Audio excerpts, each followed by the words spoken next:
Gure Arduinoren laugarren erronkarekin, beti bezala Arduino Create for Education sakatzen dugu sortzeko sketch berri bat, eta programatu alizateko gure Arduino 1 eta txartelak, eta kasu honetan, erronka honetan egingo duguna izango da semaforo bat. Orduan, nik honi deituko diot lau erronka semaforo. Vale. Eta egingo duguna da eskadokat bat sortuta, orduan, honi semaforo deituko diot. Probatzeko lehenbizi egin dudala. Vale. Orduan, saiatuko gara, semaforo bat egiten eta programatzen, kaleko semaforoetan egiten den bezala. Hortaz aparte, erronka berri honetan, ikasiko dugu gauza berri bat, dela. Int jartzen baldin badut, setup eta loop baino lehen, honetan, balio zait, izenak aldatzeko. Adibidez, aldaketa denbora, gero, hemen behan jartzen dudanean aldaketa denbora, zeri egingo dio referentzia, 5.000 milisegundoetara. Hau da, 5 segundoetara. Vale? Gauza bera. Gorria pin, jartzen dudan bakoitzean, esan nahi du 10. pina aktibatzen edo mugitzen dudala. Vale? Gauza bera, horia pin, hau, 9. jarriko dut. Nik 10, 9 eta 8 erabiliko ditut, baina zuek erabili dezakezue beste batzuk, problemarik gabe. Badakizue, 13 pin ditugula guztira, bale? Eta berdea pin, 8 gara. Orduan, ametik aurrera, jartzen badut gorria pin, esan nahi du 10. pina sakatzen ari naizela, edo erabiltzen ari naizela, bale? Orduan, pin mode. Eta, esango dut, gorria pin aktibatzeko. Irtera hori emateko. Vale. Pin mode. Eta gauza bera, horia pin, irtera hori konektatu nahi dugu. 9. pina markatu. Eta pin mode, berdea pin, hori aktibatu nahi dugula. Vale, edertu.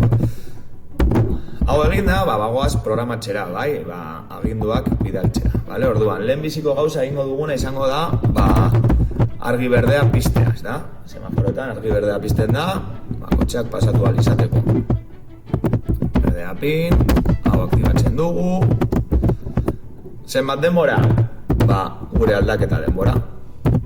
Gogoratu oso garrantzitsua dela, puntu eta komak jartzea, maiuskulas, bigarren itxan, edo hemen adibidez, dila jartzen baldin badu dilein ordez, txarto jarriko ditu gero, bale? Orduan, ondo, errore horiek gero aldatu aldira ere, bale? Jartzen digutelako, baina adi egon bargare, bale?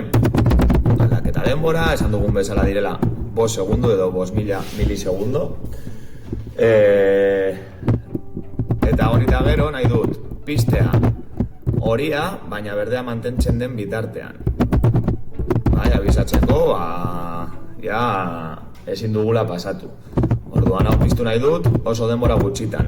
0,5 segundutan edo 500 milisegundutan. Segundu erdian, bale? Eta beste segundu erdian nahi dut berdea ja kentzea eta bakarrik horia mantentzea. Beraz, egingo dudana izango da horia mantendu.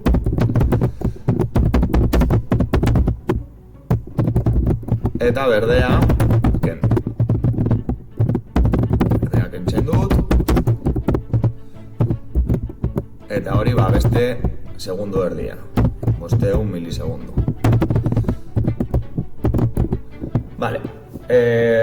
Gero, zer nahi dut? Hori da gero, gorria piztea, ez da? Orduan zer egingo dugu? Digital Bright. Pizten dugu gorria.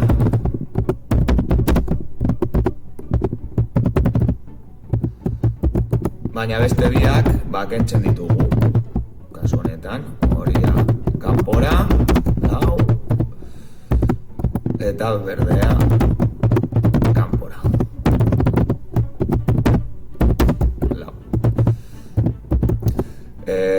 Hau, beste 5 segundu, gure aldaketa denbora.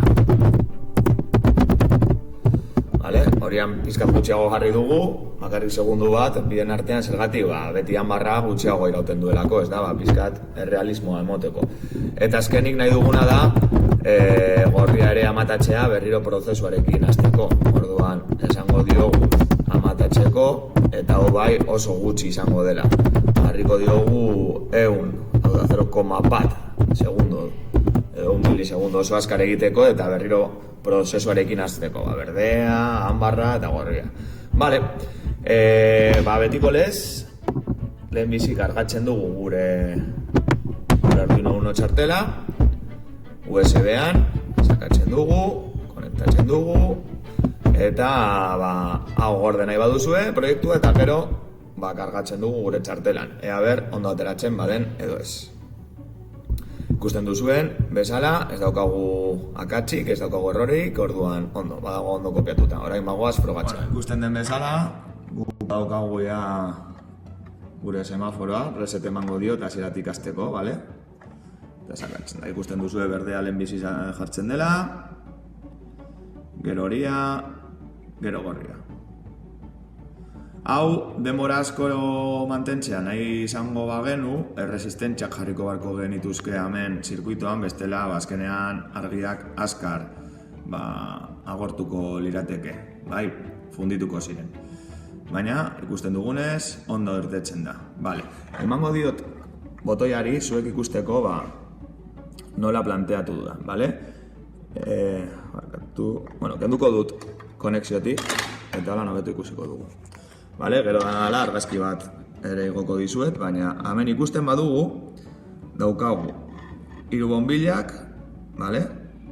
Eta daukagu hanka motxa edo negatiboan, gogoratu oso garrantzitsua dela negatiboan jartzea. Beste aldean jartzen baldin badugu ikusi, lehenbizi positiboa dago, beraz, hanka motxa negatiboan, eta gero konektatu dut positiboa bakoitzari dagokion pinean.